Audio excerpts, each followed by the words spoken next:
So I just want to go through some of the main concepts just as a revisit, and then I have a closing slide. And I know, these seem, when I started out in all of this, when I was fighting school closures and standardized tests, I never thought I was going to be talking about computers.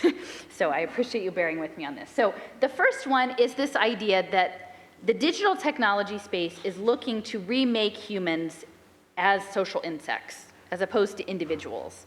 And I think, again, not that I'm saying I lean in one particular political direction or another, but I think that the socialization and the mapping us as a collective is often framed as an economic or an ideological imperative, where I think the sociobiology is actually more useful and more accurate in terms of understanding the AI part.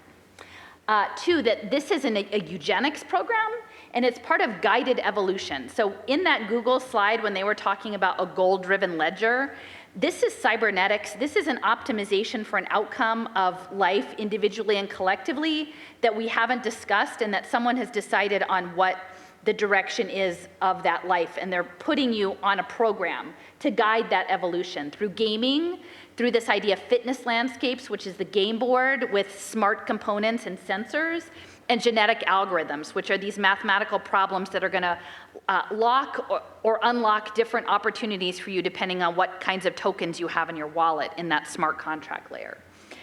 They want us to work as teams, so this idea of the complex adaptive systems is really important. And I think increasingly the telepresence labor, both platform labor and the use of robotics, is that real people in the real world have a limit on the amount of relationships they can manage well, right? Like, I don't know what number it is, but like there's probably, you could have about 100, 200 people that you see in your real life that you have some sort of meaningful connection to. This idea that in these social media spaces you have thousands of digital friends that you don't really know all over the world is something that suits this idea of global teaming and bringing together people from eclectic backgrounds to come together around certain issues and get data on inputs on different areas. And so I think it's not, the global gig labor isn't just to suppress wages, which it does, or control people, which it will, but is also about team building. And one of the prime folks in artificial intelligence development, his name is Peter Stone. He's at the University of Texas, Austin, and he is the Sony AI chair and has been working for well over a decade on teaming through robotic soccer. It's called RoboCup, which is probably appropriate in this World Cup area, but they've been working with people all over the world, but particularly in Japan, on humanoid robots to play soccer. And it's not because they think it's fun to have like a robot soccer team. It's that they're really trying to figure out how to get the robots to act like humans and to work together, not just individually as a lurching robot, but as a team, because the team is really important. Again, just touching on the complex adaptive systems and this idea when you get groups of people together, sometimes amazing things happen, right? I think these folks think that if you can give a wallet not only to people, but to animals and machines, and all put them together in a virtual room and see what happens. And I think there's this imagining that there's some sort of information or material or unlocking potential that they're gonna have access to. So they're gonna start to build these digital teams, like interspecies teams is really their goal. And there's some information on that by this guy named Ledgard at the Brookings Institute about interspecies currency, and a lot of it's going to be framed within the climate movement and also probably, pandemic management. Then we've got this idea of social impact. I've talked less about that. If you haven't seen my talk I gave last year about impact finance and making bets on human capital and nature of, again, predicting an outcome, guiding that outcome using data, and then paying back hedge funds depending on what the results are. That is all part of the cybernetic process. I would definitely say, if you're not familiar with biophysics or econophysics or social physics, those are all things I never knew I needed to know about biophysics. I never really knew about that. It just seemed like something far off. But ultimately, they are planning to manage biology through this molecular engineering and frequency and all this other stuff. So once you know that the environmental movement and a lot of this biophysics came out of the Atomic Energy Commission, it seems a little bit different. It has a different lens. Democracy is about the social interactions. They're looking to reboot it. They're looking to replace votes with tokens. They're looking to make your money like a vote. They're looking to have these various exchanges, whether they're financial exchanges or citizen participation exchanges. The civil society sector is huge in this, to be like those stigmergic ant trails, right? And look, how can we put up barriers and open up opportunities on the game board to make the stigmergic ant trails go where we want them to go, to try to get this global mind file. And then they're gathering specimens. And you know, I'm not saying, like, I'm not a nihilist, I'm not terrified by this. I think it's interesting. I say that a lot. Well, that's interesting. Like, let me think about that. What are the implications? There's lots of amazing kinds of people in this world who have all different sorts of values, lived experience, everything. Like, I would say the vast majority of people in the world aren't out to hurt other people. They're just out living their lives in very different ways. And the AI loves that. They love to collect all these different kinds as digital twins. And they're in the process of doing that right now through the games. And then, yeah, so this guy Bernal, he's attempting sort of this soul transfer in a digital ledger. And I'm going to close with a short clip from John Trudell, who was a leader in the American Indian movement, because I do just want to reinforce this imperative of scientific process and civilization, and that we're on, you know, the edge of a long history, whether you want to frame it as, you know, the manifest destiny of the United States, whether you want to take it back to the Roman Empire. There's this idea of domination, right, of controlling the chaotic individuals into some sort of coherent mechanism. And they're imagining that that next level of coherent mechanism is a, you know, global superorganism computational device that we're all going to be like logged in through frequency. But I think the indigenous way of being, which Robin Wall Kimmerer is a woman, I don't have a slide from her, but I've given a talk lately. She's an indigenous biologist in the SUNY Forestry School. And like there's a different lens you use when you say, I'm the apex predator of this planet and I am the sole trustee of evolution. Like, that's what Huxley, bring it on as much as possible, as fast as possible. That's one cosmology. Another one is, we are all interconnected relatives, like, in this environment, like trying to figure out and balance out the system. And so, and I think, like, within Southern Arizona, that was a history through the Apache Wars that played out in writ large and has implications for our learning today. Like, not, again, casting judgment, but saying, like, what are the lessons to take away? And I would say the molecular engineering scope versus a scope where we're interconnected in ways that are perhaps more in the sacred than in the science is an important distinction to make. So I'm going to, before I do John Trudell, I'm just going to read a couple paragraphs from the Bernal book. This is from chapter 2 called The World.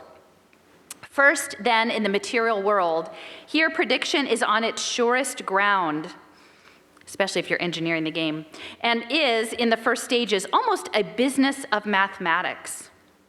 And I would say the smart contract layer is a world run on mathematics. The physical discoveries of the last 25 years, and this is 1929, okay, must find their application in the world of action, a process which has hardly begun, but the nature of which can be easily seen. So far, we have been living on the discoveries of the early and mid-19th century, a macro-mechanical age of power and metal. Essentially, it succeeded in substituting mechanism for some of the simpler mechanical movements of the human body, with steam and later electrical power in the place of muscle energy. And this was sufficient to revolutionize the whole of human life and to turn the balance definitely for man against the gross natural forces. But the discoveries of the 20th century, particularly the micromechanics of the quantum theory, which touch on the nature of matter itself, are far more fundamental and must in time produce far more important results.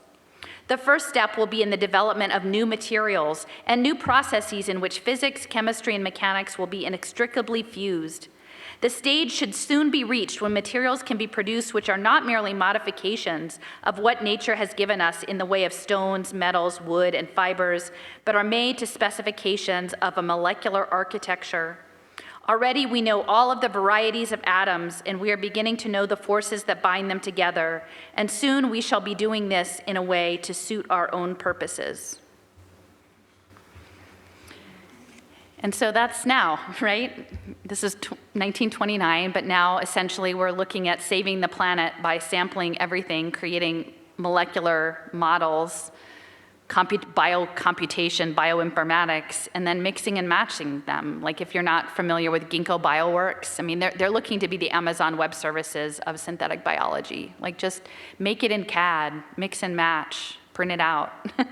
And what are the consequences, not just for ourselves, because I'm in my 50s and I don't know how much more time I have left, but for the generations behind us and the unborn and nature, like that can't consent to being a part of this. Like no one asked a tree if they wanted to be part of the barcode of life, So anyway, we'll just run this last clip with Trudell. We've been imprinted and programmed, basically where we're at now in the evolution of human beings, we're basically in a period of time in this industrial technological world where the majority of the human beings participate in this reality based upon their fears and their doubts and insecurities, so their perception of their inabilities. So all that was imprinted in there to make us not recognize ourselves. And to understand the power and recognize the power of our intelligence is, let's say, through our fears and our doubts and our insecurities, how bad can we make ourselves feel? And how does that affect the people around us? Well, that's power. That's our power. That's a manifestation of our personal power. But we've been imprinted to use it in this kind of a way. But so we do have power. It's in how we recognize it and choose to direct it and use it. So I would say the first step to this is like recognize the value of our intelligence and the power of our intelligence. Because I think that any person or people that would be concerned about saving the earth and saving creation and have this type of an awareness, I think that a necessary component to that is to give thanks to however one perceives the Creator, give thanks to the Creator, number one, for life, and number two, for the gift of intelligence.